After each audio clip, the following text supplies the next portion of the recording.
हाय अब आज के इस इन दिनों में बहुत सारे लोगों को ऐसा लगता है कि मैं अकेला पड़ गया हूँ। सब कुछ तो साथ में है, लेकिन हमें लगता है कि मैं अकेला हूँ।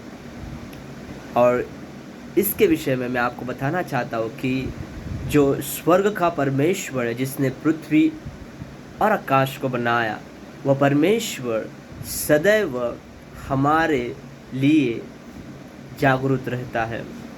वो हमें देखता है। पवित्र शास्त्र कहता है, जब हमारे बनाए जाने से पहले, यानी कि हम इस पृथ्वी पर माँ की कोख में आने से पहले ही परमेश्वर हमें जानता है।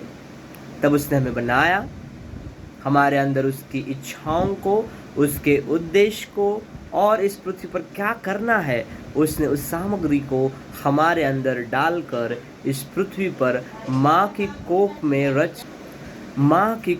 में लाया। तब से वो हमारी ओर ध्यान किए हुए है। वो हमें देखता है। पवित्र शास्त्र कहती है कि उसकी आंखें हमें रोज देखती रहती है।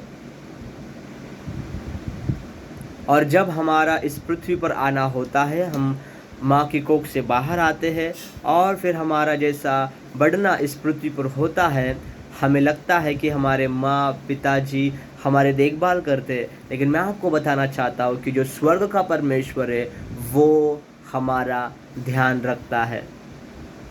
उसको आपका ध्यान है।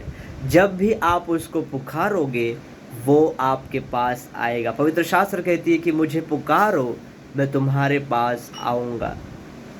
मुझे खोजो, तुम मुझे पाओगे। इसीलिए कि वो हमारे निकट है, वो आपके निकट है। इसीलिए कभी भी अपने को अकेला मत समझिए। सर्वादि महान स्वर्ग का परमेश्वर, जिसने आपको बनाया, देखिए हम इस पृथ्वी पर आए थे अकेले और जाएंगे भी अकेले। और इसमें आपका सबसे अच्छा मित्र अगर कौन होना चाहिए, तो यह होना चाहिए जो स्वर्ग का परमेश्वर है, वो आपका अच्छा मित्र है। और वो चाहता है कि आपसे दोस्ती करे। क्या आप तैयार हैं और आप चाहते हैं कि उस परमेश्वर के साथ दोस्ती करें, जिसने हमें बनाया और इस धरती पर भेजा?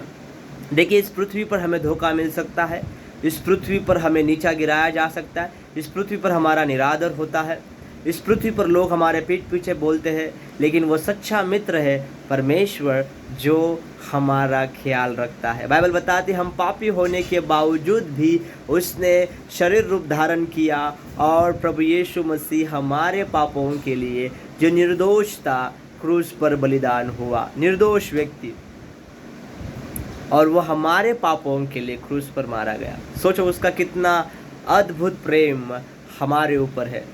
इसलिए परमेश्वर की ओर फिरो। वो तुम्हें कभी, पवित्र शास्त्र कहता है कि मैं तुम्हें कभी अनाथ नहीं छोड़ूंगा और कभी त्यागूंगा नहीं। हाँ मेरे प्रिय भाई और बहनों, परमेश्वर का वचन कहता है कि मैं तुम्हें कभी नहीं छोड़ूंगा और कभी नहीं त्यागूंगा। जो उस पर विश्वास करते हैं, परमेश्वर पर जो विश्वास करते हैं, उसका नाश नहीं होगा। इसके लिए आप अकेले नहीं है, परमेश्वर आपके साथ है। Thank you, bye.